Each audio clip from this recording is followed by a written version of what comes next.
Bonjour à tous et bienvenue dans ma chronique Le positivisme. J'espère que vous allez bien. Aujourd'hui, je fais une chronique sur le positivisme grâce à mon ami Bernard qui est maintenant décédé d'un cancer. Bernard voulait absolument faire cette capsule et on n'a pas eu le temps de la mettre en œuvre. Je vais quand même rester positif face à cela. Tout le long de sa convalescence, Bernard est resté positif et a accueilli la fin de sa vie comme l'eau qui coule dans les ruisseaux. Dans la vie, il faut être positif et ce, dans tout ce qui peut arriver. C'est la seule façon de s'en sortir. Le positivisme, c'est une clé vers le bonheur. Vous devez absolument vivre le bonheur intérieur car c'est pour cela que vous vous êtes incarné sur Terre. Vous êtes venu voir le film de votre vie. L'univers est un parc d'attractions pour les âmes qui y rôdent. Même dans la maladie, il faut rester positif. Je suis moi-même schizophrène et j'ai de la misère à apprécier le présent actuel, mais je reste positif et c'est cela qui me sauve. Le positivisme, c'est pour toutes les bonnes personnes. Pendant son cancer, mon ami Bernard est resté positif. Il voyait des amis, il faisait aussi la fête jusqu'à son dernier jour. La vie est un passage avec un début et une fin. Vous vivez votre propre histoire. Dieu est venu vous apprendre quelque chose dans cette vie. Le positivisme peut aussi être une arme puissante contre ceux qui vous font du trouble. Envoyez les chiens en souriant. Être positif vous garde zen et élimine le stress.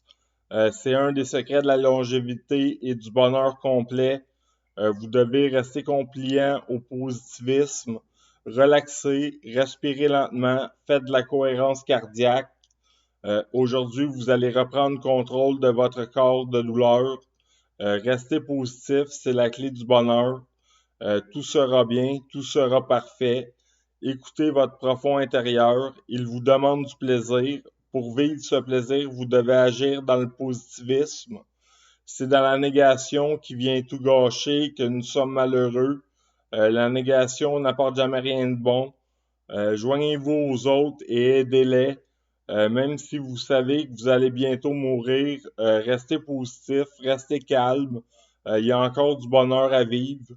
Sinon, faites la fête, je les vois à face à être encore plus malades.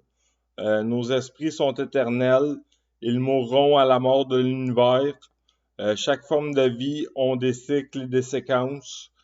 Si vous croyez cette chose et que vous croyez en la réincarnation, vous pourrez mieux affronter la mort car vous savez que vous allez passer ailleurs.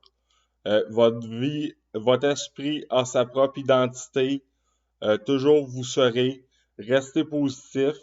C'est aussi une façon de mieux se faire apprécier par les gens que d'être toujours positif. Dans le négativisme, vous perdez beaucoup d'énergie et de sourire. Cela génère du stress malsain. Euh, il faut affronter tout dans la vie et en pleine face. Gardez le sourire, appréciez le moment présent et soyez positif. C'était ma chronique Le positivisme avec Sam Serrois. Passez une très belle journée et je voudrais dire reste en paix à mon ami Bernard Jeunesse qui m'a aidé à faire cette capsule.